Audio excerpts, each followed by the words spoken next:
This is the Greg Bedard Patriots Podcast with Nick Cattles.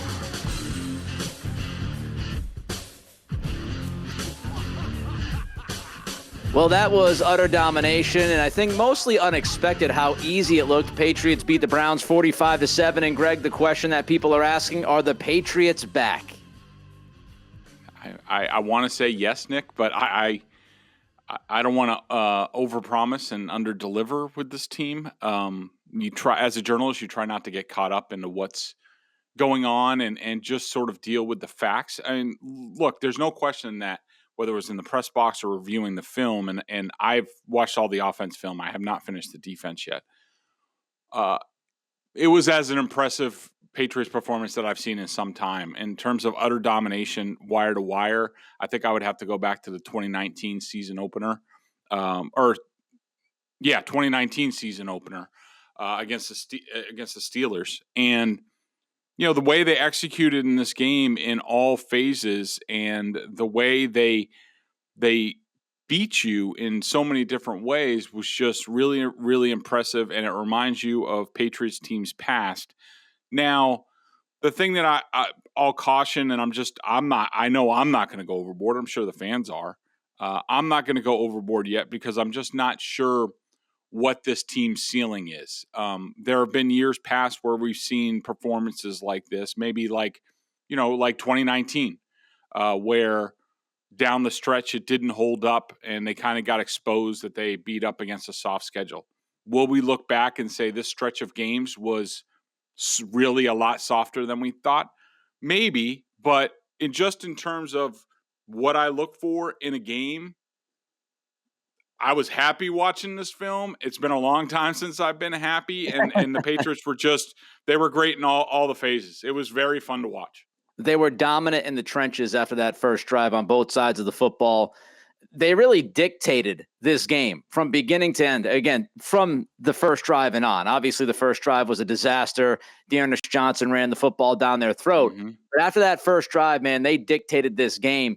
And when we look at this in the big picture, I tend to agree with you as far as the ceiling. I'm not really sure what the ceiling is, but I'm also not really sure what the ceiling for the rest of the conference is. This is a very strange season. The AFC is as wide open as I could ever remember a conference being this deep into a season.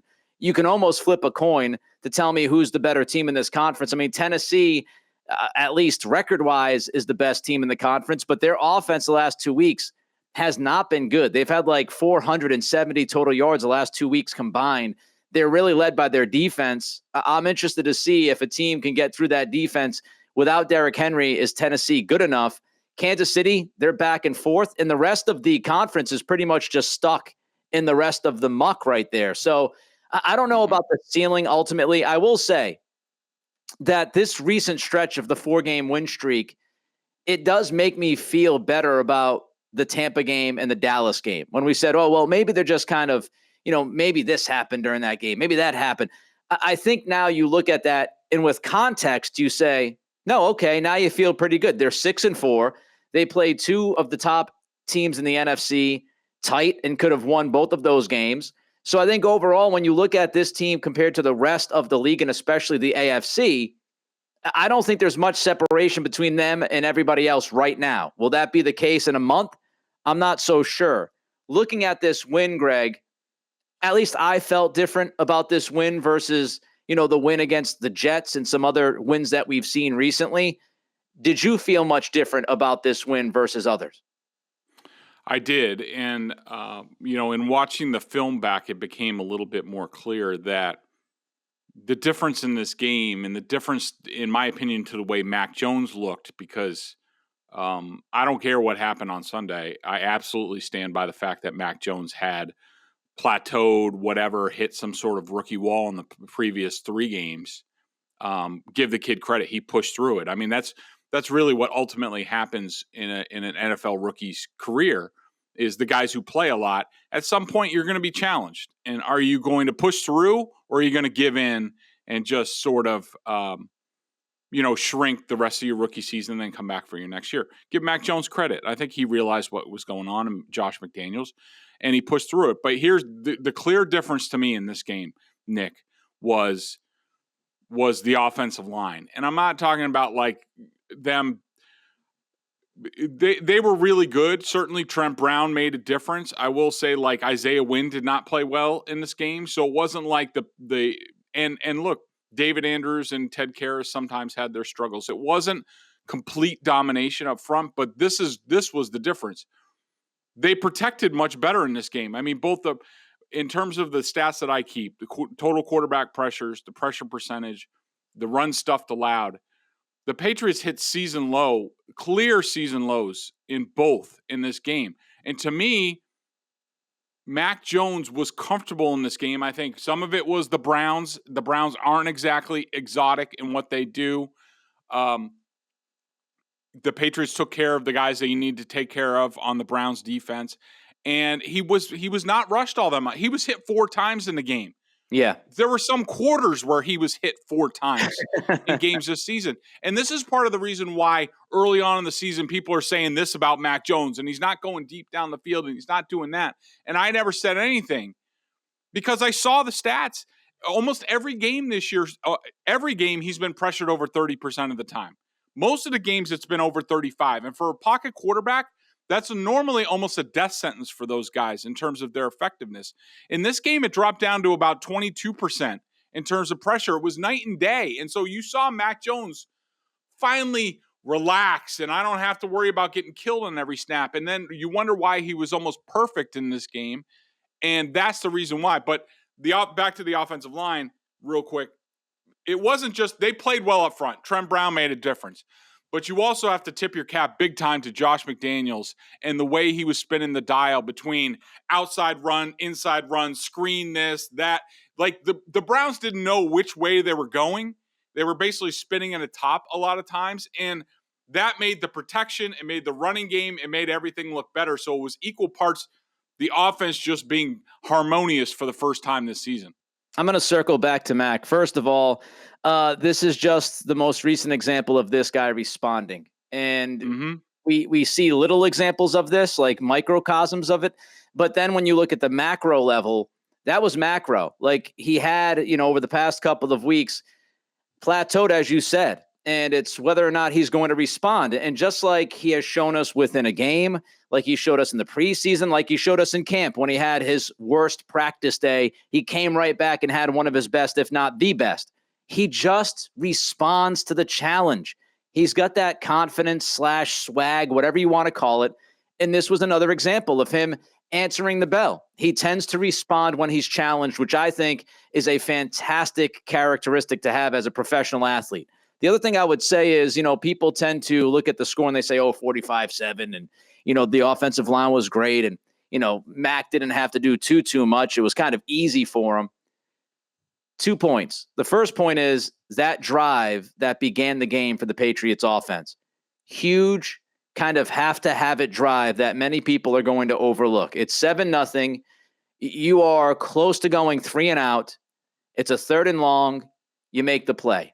And that drive continues. Mac makes 2 or 3 more throws on 3rd down. The Patriots end up scoring. It's 7-7. Baker throws the pick to Duggar. And pretty much from that point, the Patriots, it's a boat race. So that first drive was critical. The second thing I would say, aside from changing at the line of scrimmage, Stevenson's 16-yard run, the bucket throw to Myers, the seed between 2 defenders to Kendrick Bourne, great catch by Bourne for the touchdown. The, soft touchdown to Henry, the first touchdown of the game. Dan Orlovsky highlighted the second touchdown by Henry where, Mac kind of looks off the linebacker at the hash to get him away from Henry and then zips it in for the touchdown. You had a number in your column after the game. And, I know some people might not care about analytics. And I think I kind of agree with you, Greg. We use it as a baseline. We use it as context. Like it helps. It doesn't necessarily drive opinion, but it helps. And you had one number, and that was the completion above expectation, the completion percentage above expectation. And if you look at Mac's throws in the game, he should have completed about 62%. And he ended up completing well into 80%. And so or it was 66% to 82%, I think. It's just off the top of my head. It was about plus 16%. So the throws that he is supposed to make, he makes, and some of the throws that you wouldn't expect, he made pretty much most of them on Sunday. And that was a change from what we had seen recently. So there's no doubt that there was an up in Mac's play. And I think that goes to the pressure, Nick, Yeah, that yep. he felt more comfortable. Like when you give especially a pocket passer, like the guys who are mobile, they can do things, but you give a pocket passer good protection, and that starts to grow. And it took a while for him to get hit. He had the sack where they missed the cuts, and then there was another sack, I think, in the second half, maybe on the opening drive of the third quarter. But you space that out, and those pocket quarterbacks, they get confidence, and they relax, and they're like, you know what? I'm going to hang in the pocket a little bit more. I'm going to deliver a ball that I normally don't. It gives them confidence. And to me, that was the difference in Mac and why he sort of slung it a little bit more in this game. All right, let's get to 3 things to feel good about. Greg, you could start. Yeah, so the offensive line, I mean, look, Trent Brown made a huge difference in this game. It wasn't perfect. You know, he missed a cut that led to a sack and you know, a couple other blocks. But, I mean, I had him for 5+ run blocks in this game, which is a lot. He was at times he was completely dominating on that side. We'll have to figure out Isaiah Wynn. I wonder if Isaiah Wynn's performance in this game makes them reconsider the whole Trent Brown thing. I think nobody knows what they think of Trent Brown at left tackle anymore. Certainly he played that when he was here. Everybody wants them to move. They haven't shown one inkling that that's going to happen from training camp to now his return. They had plenty of time to train him up in practices to be ready to play left tackle. Isaiah Wynn has a 5th-year option. It was very surprising that Micah Winu was the guy to go to the bench when Brown came back and not Ted Karras or Isaiah Wynn. That was interesting. But I think that this offensive line, the version that we saw on Sunday, in terms of their run blocking, pass protection for a young quarterback to give him time, this is what we thought we were going to get when we started the season. It took a hell of a long time, longer than it should have, for this group to round into form, but it's here and it's spectacular. I will say Josh McDaniels, you touched on this a lot earlier. He had a fantastic game. He's figuring out things with this offense and what they are. We've been talking about their identity over the past couple of weeks. They're pretty much solidified, up front, as you just mentioned, and they have figured out what works for them. And McDaniels, I think, was in such a groove on Sunday. And you look back, was it 1st and 20 or whatever it was when they run the reverse to Bourne. Great play call. You pick up a huge chunk when you're, in a tough situation. 3rd and 13. I know Cleveland didn't play it well, but the Brandon Bolden screen, good play call, perfect timing for that. I just thought there were a lot of different calls, and you mentioned a lot of stuff that he did. I thought McDaniels was excellent on Sunday. How about the receivers, Greg? And, well, at least the pass catchers, if you want to include Hunter Henry. Yeah, I just thought that in terms of catching the ball and making tough catches, this was by far the best game for this unit. And it just looks like, from everything that we've talked about and now the pass catchers, it just seems like everybody is growing in confidence into what they're doing. Like you could feel it permeate the unit where, they've been plagued by some drops and some, iffy stuff. And I think Mac Jones is not only comfortable, but he's figuring out what he can rely on and which guys to go to. And seems like almost all of them. I mean, we know Jacoby Myers occasionally has some drops, but he's mostly reliable. Hunter Henry, I thought that out, but when Shaq Mason had that holding call, which they probably would have scored a touchdown before halftime to keep it going, it called it back and held them to a field goal. I thought that play, which was erased, was a really good snapshot into how Mac Jones and Hunter Henry are in sync, and that Mac was getting a little pressure on that play, and he let it go before Hunter Henry was even out of his break, and it was perfect. And, they made a lot of tough catches, and so I think Mac and the receivers and the tight ends, they're growing in confidence with every week, and I thought they caught the ball really well this week. And look, that expected completion percentage, the difference, which I just looked, and it was the best in the NFL in Week 10, which it was by far Mac Jones's best part.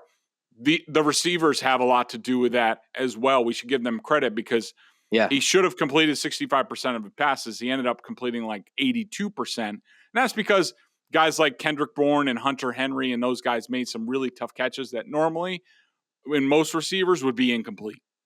Hunter Henry is now a difference maker. Before the season, we were all talking about Jonnu Smith. He was going to be the pass receiving tight end, the guy who was electric and all this.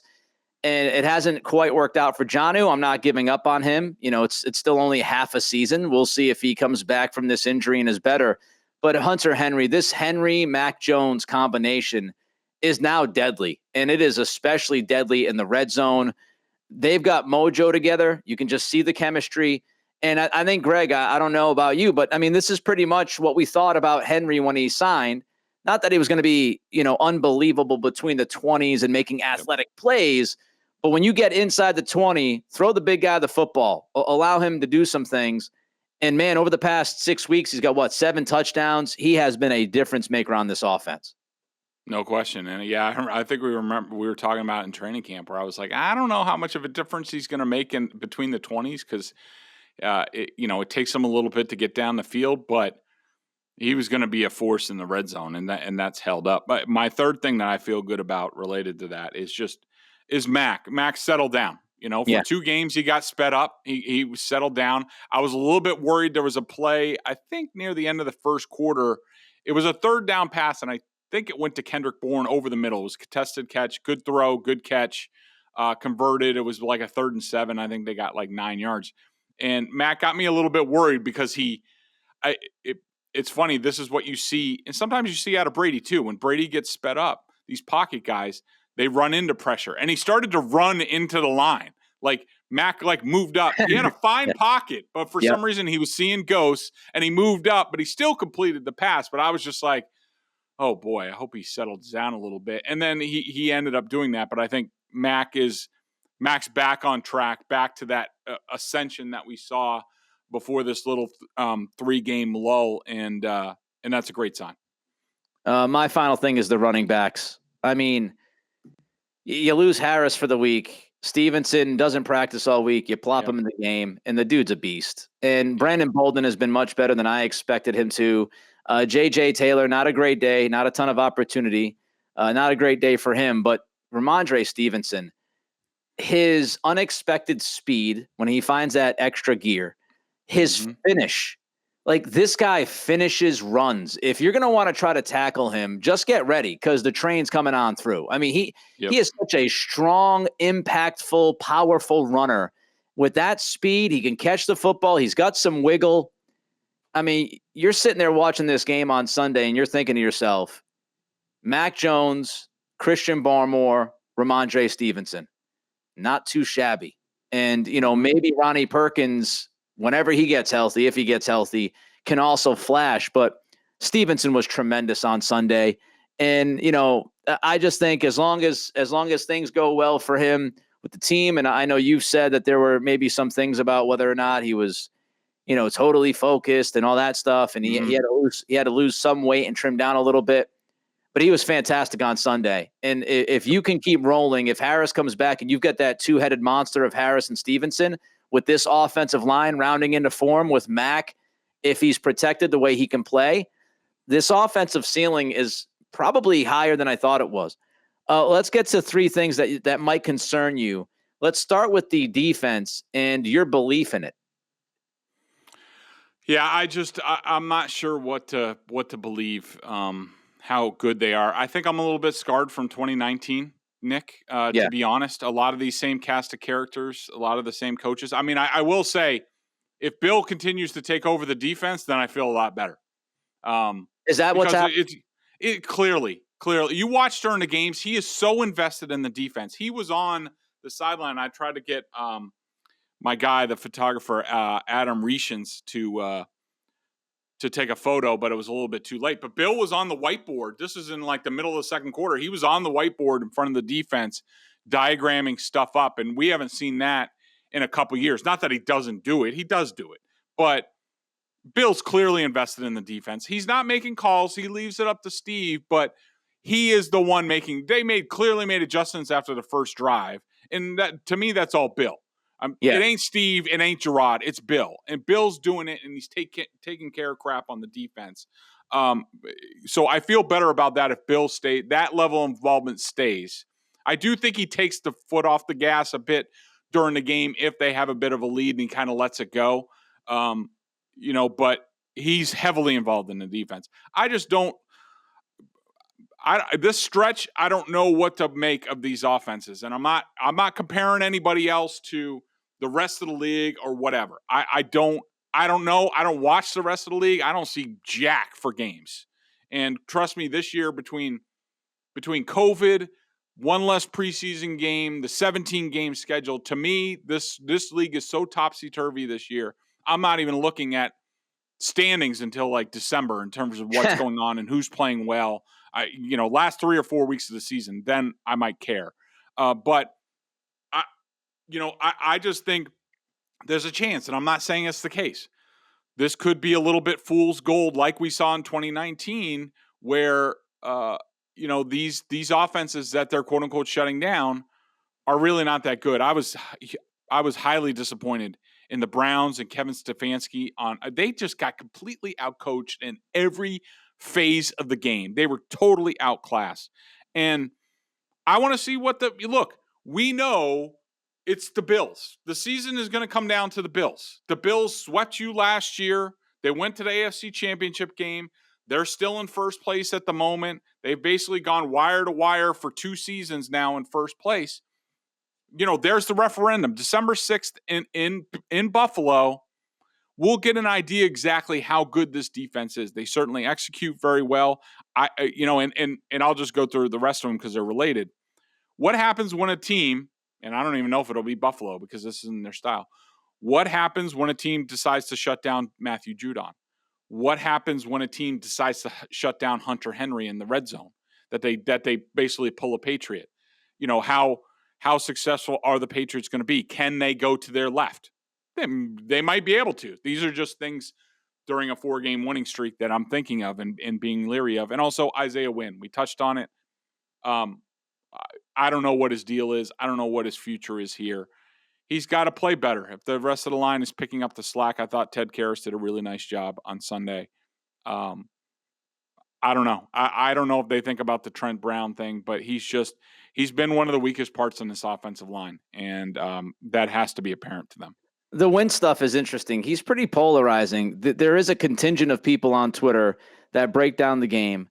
I think Evan Lazar is one of them. Matt Chatham is another. I've seen other people over the past, and I know how you feel about Chatham, but I've seen over the past couple of weeks, people saying Wynn's playing a lot better. Wynn helped shut down Myles Garrett on Sunday. So it's kind of interesting that you don't see it quite the same way. You still think he's mostly struggling. So, we'll see. I will say this. Let me just as backup. I have Wynn for giving up about 65% of this pressure in the game. 4.5 pressures out of their 7 that they gave up total came from Isaiah Wynn. So just to give a little context. Yeah, so he's polarizing. We'll see what they do with him. As far as the defense, the question I wanted to ask you, we didn't get to this over the last week or two, but they're playing a lot more zone coverage. And, they're not going heavy man like they have in the past.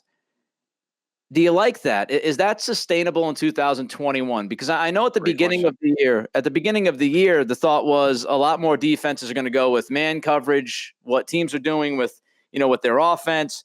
The Patriots are kind of zigging when people are zagging. Is that sustainable, Greg? No, quite frankly. And I think it's further evidence on why this might be fool's gold in terms of these passers. I mean, it works when you get pressure, and they've gotten really good pressure at times in these, past few games. I think that if Bill Belichick had his druthers, he would play man-to-man, especially in big spots. He would play 2-man or double somebody.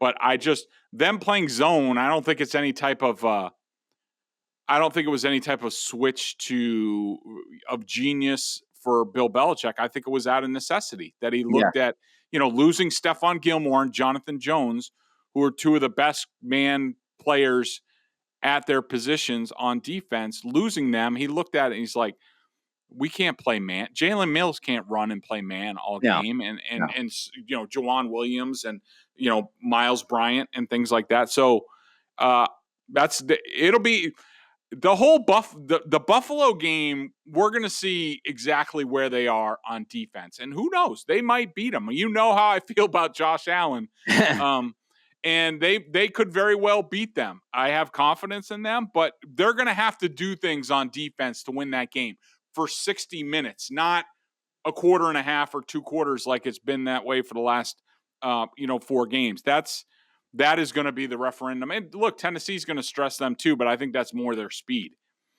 All right, lightning round, 3 up, 3 down. Let's start with your 3 up. Sorry. It's all good. Ramondre Stevenson. I echo your comments from before. He looks like a franchise back. Speed, power, vision, helps out a little bit in the pass game. Does it all. Looks tremendous. I can't wait till Damian Harris. They have a little thunder and lightning thing going there. I thought that Kendrick Bourne was outstanding in this game, and some of it was by design and set up with Josh McDaniels doing the reverses and mixing in the screens and this and that. But he just made big play after big play in this game, and also Mac Jones. I thought Mac Jones was excellent in this game. I only had him for 2-ish, really sort of like 1.5 decisions that I didn't love in this game on the deep throw to Nelson Aguilar. And there was another one in there. When he threw to Stevenson in the flat for like no gain. There were some plays to be made down the field, but those were really the only 2 plays that I had any issues with. And I had them for 7 outstanding plays in this game. All right. How about your 3 down? Isaiah Wynn. Let me go JJ Taylor first.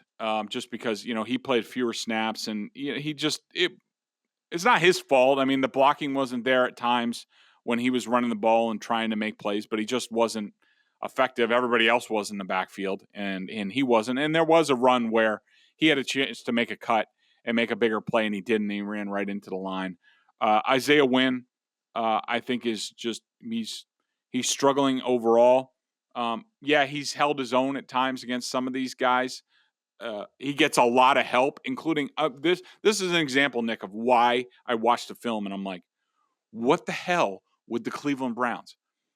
And I learned this being behind the scenes with the Houston Texans. And I hear about, this team's going to crack you. All right. You see a guy in short motion, it's alert crack and be ready for the crack block. Myles Garrett, how long has he been in the league? How long has he been a talented defensive end? And he doesn't before he rushes, he doesn't look around to his right to be like, is anybody in motion? Anybody coming to crack me here like N'Keal Harry and Hunter Henry did in this game? Like, what a moron. Like, what are you doing? Like, you got to be alert for that. How many times are they going to hit you and you don't know what's coming before you do something different? And so, Wynn did a fine job, and you might be able to pull out stats to say Myles Garrett didn't have much an effect in this game. That's the scheme more than Wynn, and Wynn certainly gave up basically he gave up the amount that the rest of the line did in terms of anything, pass blocking, run blocking in this game. So I thought he struggled in this game. Did I need one more? Myles Garrett came out while you look for another one. Myles Garrett came out in the post game and said, well, we didn't make any adjustments on the sidelines during the games. I'm sure the coaching staff and Joe Woods was thrilled about that comment as he threw the coaching staff under the bus, and he's getting leveled by N'Keal Harry, who, by the way, did a fantastic job blocking all day long. I know he's not making the catches and having spectacular production as a first-round wide receiver, but that dude the last couple of weeks, especially this past week, doing the job as far as blocking and some of the little things that help this run game. And for the last one, this is nitpicking. Those are really Jacoby Myers, the punt returner, for not fielding some of those punts. Yeah, that was just yes. By the way, just a little fun fact. And I thought he was good in this game. I haven't watched the defensive film yet, all of it, but on first blush, I thought he was good. But PFF hated Juwan Bentley in this game. Hated him. Thought he was basically like one of the worst players in the league. And that looks strange to me. I'll see if the all 22 backs that up. Yeah, Myers killing me on the punts. Like, let's put Greg Bedard back there. If you're just going to stand there and let the ball hit the field and just, tell everybody, get away, get away. I feel like you and I can do that. Everybody get away, Yep. get away. Let's lose more Peter. yardage. I mean, come on now. Some quick Falcons talk here as we get ready for Thursday night. Just some defensive statistics and offensive stats. I went through some things earlier today. Defensively, this team's not very good, as you could imagine, just looking at some of the final scores. They got absolutely obliterated by Dallas on Sunday, which might concern you a little bit. If they are a team with pride, that might make them respond right after being embarrassed by the Cowboys. But they're awful on third down. They're literally one of the worst defenses in the red zone. They're not terrible against the run, but that might be because, teams aren't too afraid of them to throw against. Because here's a huge number to me, Greg, looking at it. The Falcons, they are dead last in the NFL in pressure rate. They cannot get... That's been years that they've been that way. Exactly. By the way, fun fact, just a little aside, there was one time where this was like 5 or 6 years ago, and I forget where we were, probably the owners' meetings, and I'm hanging out with Thomas Dimitrov, the former GM who used to be here. Yep. And we were talking about sort of the moves that they made, and I was like, where are you going to get any pass rush? Like, and he just kind of looked at me like he's like, we have plenty of pass rush. It's now been like 5 or 6 years. That organization has like no pass rush. 32nd in pressure rate. So the way the Patriots offensive line played on Sunday, the fact that Atlanta cannot get to the quarterback makes you feel like Mac might have a pretty comfortable night. Yep. In the office. So that's defensively. Offensively, if you're wondering, they can't run the football. They're one of the worst run offenses in football. So this is mostly one-dimensional. So I would not be afraid of Mike Davis in the run game. Calvin Ridley is out. He's tending to his mental health. I hope he does well and, figures some things out and gets the help that he needs. It hurts this offense, no doubt. He's an explosive player. He can, take the top off the defense, quote unquote. So no Calvin Ridley. Cordero Patterson is hurt. He's been their best, most consistent offensive player from the beginning of the season. So really, I mean, when you're getting ready for Thursday night, the defense is not going to get to Mac Jones by what we've seen. They're terrible on third down. And if the Patriots get in the red zone after a 5 for 6 day on Sunday, they have a great chance of putting 7 or at least 6 on the board. Maybe we don't want to take Folk for granted, but he's been so good. And then, offensively, it's Kyle Pitts or bust. I mean, they've got to hope that Matt Ryan plays out of his mind and Pitts is great. And Greg, I don't know about you. We've learned this about Belichick, and he still does it to this day. Usually when you have one guy, especially if you're one-dimensional, he will find a way to take that dude out of the game. So I've got to imagine that when Belichick is in the film room and he's talking to these guys in meetings, defensively, it's Kyle Pitts, and then some more Kyle Pitts. Yeah, I agree. And I think your assessment from what I know about the Falcons is right on. They don't block very well up front. It's too bad. I like Mike Davis as a running back. I like the way he runs. Patterson being out he's probably not going to be able to play in this game is a huge blow for them because it at least gives them other options and they use them in different ways, sort of like the Patriots did, some time ago. Yep. And defensively, they just don't have much. They're in like a total rebuild. I do like the kid, and he was on my list for, asked for the moon at the trade deadline. AJ Terrell, one of the cornerbacks on the Falcons. Yeah. Stud first rounder. He's going to get paid in the offseason. I think he's in a contract year. Complete stud. And a guy that if I was the Patriots and I had any pocket change, I would look at, adding in the offseason, depending on what happens with J.C. Jackson. But, the Patriots should take care of business in this game. Like you said, everything is right up their alley in this game, and they should roll on. And then it gets into the teeth of the schedule, and we're headed for some fun. We are. Let's get to the BostonSportsJournal.com member question of the day. $39.99 on their annual plan. Top-notch analysis of all the Boston pro sports. And, of course, as a Patriots junkie, you also get a ton of video analysis that Greg does on the coach's film and direct access to him in weekly chats. Again, it's BostonSportsJournal.com. $39.99 on the annual plan. Greg, what's your question of the day? Okay, so from K Demps 23. He says, there's a statement and then sort of a question. Guessing you'd take Mac Jones over Josh Allen based on what you've seen so far, not to mention Mayfield. That's sort of a poke on a Felger and Maz thing that we had last week. In fact, is there any other QB you would have picked for the Patriots over Mac in the last 2 to 3 draft classes, given what we know now? This just, I don't know if I'm going to directly address the question, but just like, I think it's unfair. So the comment that I made on Felger and Maz, which a lot of people, or at least the mouth breathers on Twitter, have taken out of context, was basically like if they were both available at the same time, basically if both Baker Mayfield and Mac Jones were coming out in the same draft, right? Who would you want? And I said Baker Mayfield, and the Patriots would. It's and that's because of physical play. And also what you have to keep in mind, again, this isn't Baker Mayfield now after 3 different offensive coaching regimes in Cleveland. This is both of them as neophytes coming into the league and being trained by Josh McDaniels and Bill Belichick from incubation. Okay.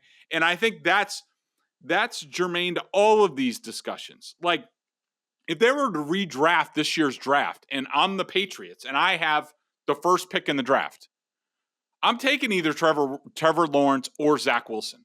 I just am. They have a higher ceiling, arm strength wise, mobility, all that stuff. They're the total package. Now, is Mac damn good? And did I like him for the Patriots? Yeah, because I knew they didn't have one of the top picks and they were never going to have one of those.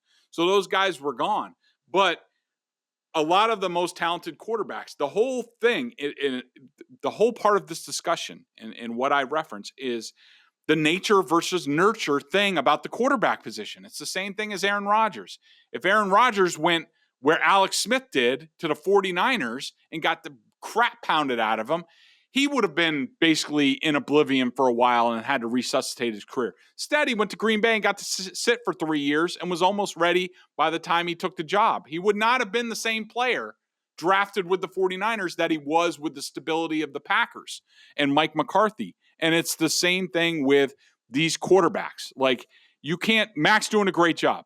They're training him up right. He's going to be great in this system, just like we all thought he was going to be, at least, those of us who have been listening here for a while.